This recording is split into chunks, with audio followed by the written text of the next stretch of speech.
This man cracked the uncrackable code. He helped end the deadliest war in human history. And Britain thanked him with chemical castration. Alan Turing, the father of computers, wasn't destroyed by the Nazis. He was destroyed by law, by shame, by silence. His crime, loving another man. This is the story of a war hero, a persecuted genius, and the machine that saved millions, while the man behind it was left to die alone.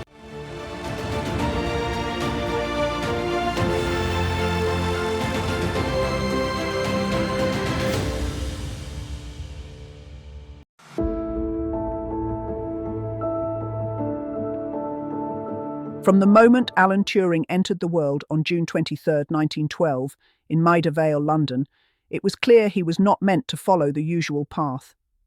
Raised in a class-conscious Edwardian society, Turing's mind was already rebelling against conformity. While his parents clung to British colonial respectability, shipping young Alan off to Sherborne, a prestigious boarding school, the boy cared little for Latin or rote learning. His love was reserved for logic, numbers, and the strange beauty of science.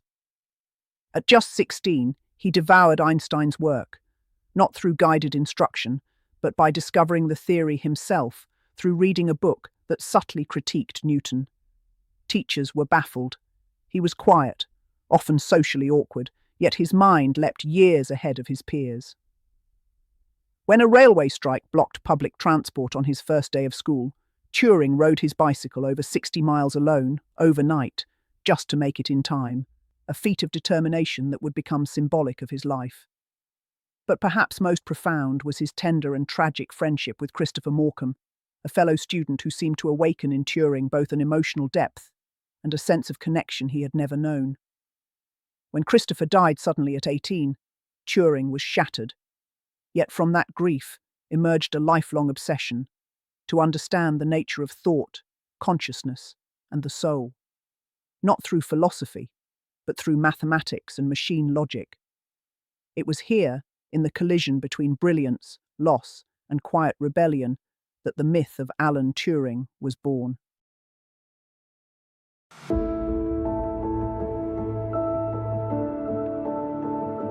As the 1930s unfolded, the world hurtled toward chaos, and in the quiet corridors of Cambridge, Alan Turing was wrestling with a chaos of his own, an intellectual storm that would redefine the boundaries of human thought. Mathematicians were in crisis. At the heart of it lay a single haunting question: can all truths be proven? While Kurt Gödel had cracked the foundations of logic with his incompleteness theorems, it was Turing, young and unassuming, who would deliver the next seismic blow. In 1936, with a single paper on computable numbers, he unveiled a concept so radical it seemed almost heretical: a machine, hypothetical and abstract, that could simulate any process of logical reasoning. This Turing machine, constructed not of gears but of ideas, offered a simple yet devastating insight. Some problems, no matter how powerful the machine or the mind, are undecidable. As the ink dried, he had unintentionally sketched the blueprint for the modern computer. Yet this was no armchair triumph. Turing was a solitary figure, often misunderstood, working in near isolation, while others scoffed at the practical value of his vision. Later, at Princeton, he entered the orbit of Alonzo Church, one of the few who could truly comprehend the magnitude of what Turing had done. In the shadows of this Ivy League haven, Turing sharpened his logic like a blade, his intellect now cutting through centuries of mathematical tradition. But behind his gentle demeanor stirred a growing conviction. If the human mind could be mechanized in theory, then one day it could be built in reality. This was not just mathematics, it was prophecy.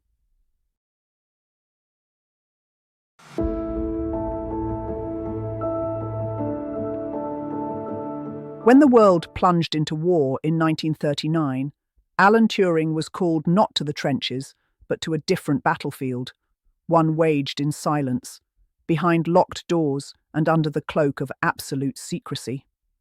He arrived at Bletchley Park, a secluded Victorian estate turned wartime nerve centre, where the fate of nations would hinge not on generals or bombs, but on mathematicians.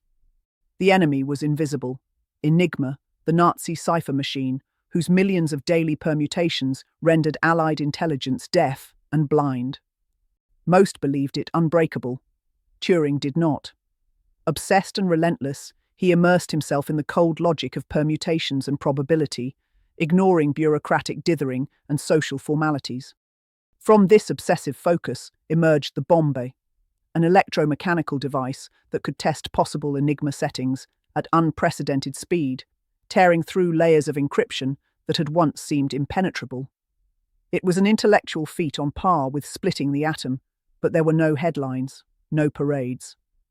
Even within Bletchley's labyrinthine huts, few grasped the magnitude of what Turing had done. His breakthroughs gave Britain the ability to read German naval codes, turning the tide in the Atlantic, rerouting convoys, and saving thousands of lives, all without the enemy ever suspecting. But as German messages yielded their secrets, Turing remained a ghost behind the curtain, bound by the Official Secrets Act. He could not speak of his triumphs, even to those closest to him. And so, as generals received medals and leaders gave speeches, Turing simply went back to his desk, solving the next impossible problem. He was the architect of a hidden victory, a savior the world never saw coming.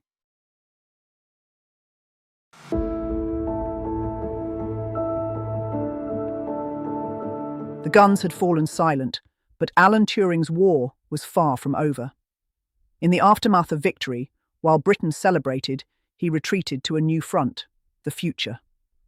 Though forbidden to speak of his wartime triumphs, Turing's mind surged forward, unburdened by convention. In a world still grasping vacuum tubes and typewriters, he dreamed of a machine that could store memory, process commands, and evolve, a machine that could think. In 1945, he proposed the automatic computing engine, AC, a breathtaking leap beyond the mechanical gadgets of the time. Where others saw glorified calculators, Turing saw potential consciousness. But his vision was too radical. The bureaucracy of post-war Britain, slow, cautious, unimaginative, couldn't match the urgency of his imagination. Delays, committee rejections, and scientific timidity chipped away at his grand design, and once again, Turing found himself outpaced not by intellect, but by institutional fear. Undeterred, he moved on. In 1950, he struck back with a philosophical weapon. Can machines think? He asked in his paper, Computing Machinery and Intelligence. The answer came in the form of the now famous Turing test, a haunting challenge to humanity's monopoly on thought. If a machine could carry on a conversation indistinguishably from a person, who were we to say it lacked a mind? In one stroke, Turing had laid the cornerstone of artificial intelligence, but his genius was now walking a dangerous line. He was no longer just decoding secrets, he was inventing a new kind of being. And while the machines had no voice yet, Turing was already listening.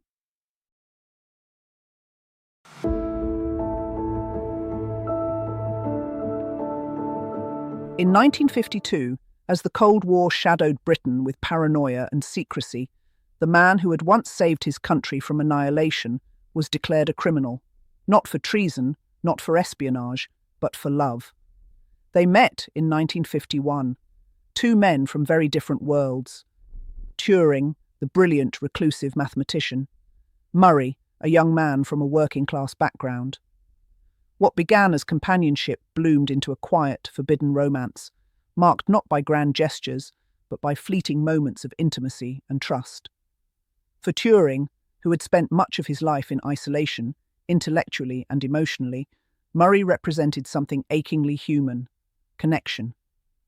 Alan Turing, war hero and father of modern computing, was arrested under Section 11 of the 1885 Criminal Law Amendment Act for homosexual acts, deemed gross indecency. It began with a break-in at his home. When Turing reported it to the police, he admitted, with characteristic honesty, that he was in a relationship with another man. That confession sealed his fate. There would be no reward for his service, no protection from the government he had saved. The trial was swift and merciless. Given the choice between imprisonment and a cruel so-called treatment, chemical castration via estrogen injections, Turing chose the latter, a decision that began to dismantle him from the inside out. The side effects were humiliating and painful: impotence, breast development, mood swings. His security clearance was revoked, his research halted. The very institutions that once relied on his mind now treated him as a threat. And still, Turing endured. He continued working on mathematical biology, even as his body betrayed him.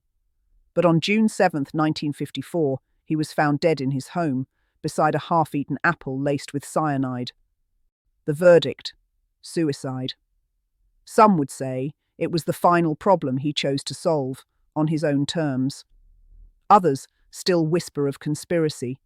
But what remains undeniable is this: Britain broke the man who helped save it.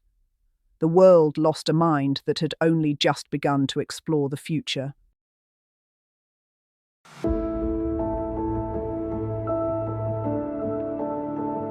For decades, Alan Turing's name was spoken only in hushed academic corners, his wartime heroism locked behind government files, his genius eclipsed by the stigma of his so-called crime. But genius cannot be buried forever. Slowly, his story resurfaced, in dusty archives, declassified documents, and the haunted memories of those who had worked beside him in silence. As the 20th century gave way to the digital age he had foretold, the world began to realize that nearly every computer, every algorithm, every artificial mind owed its existence to the man once deemed unfit to live freely. His machines had not forgotten him, even if society had. In 2009, more than half a century after his death, the British government issued an official apology. In 2013, Queen Elizabeth II granted him a royal pardon. But even that seemed hollow, too little and far too late.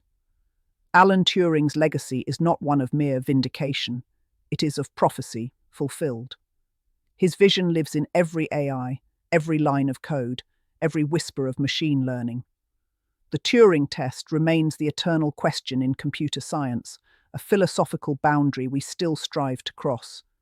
Statues now stand in his honor, universities bear his name, films echo his tragedy. But perhaps his true resurrection is this: he taught us that intelligence has no shape, no voice, no gender, no limit. He was not just the father of modern computing, he was the first to dream that minds need not be human to matter. Today, we live in the world Alan Turing imagined, but he never got to see it. Machines speak, learn, and evolve, and still we test them with his question: can they think? But perhaps the greater question lingers over us: can we? Can we think far enough, love deep enough, and change fast enough to never let another mind like his be erased?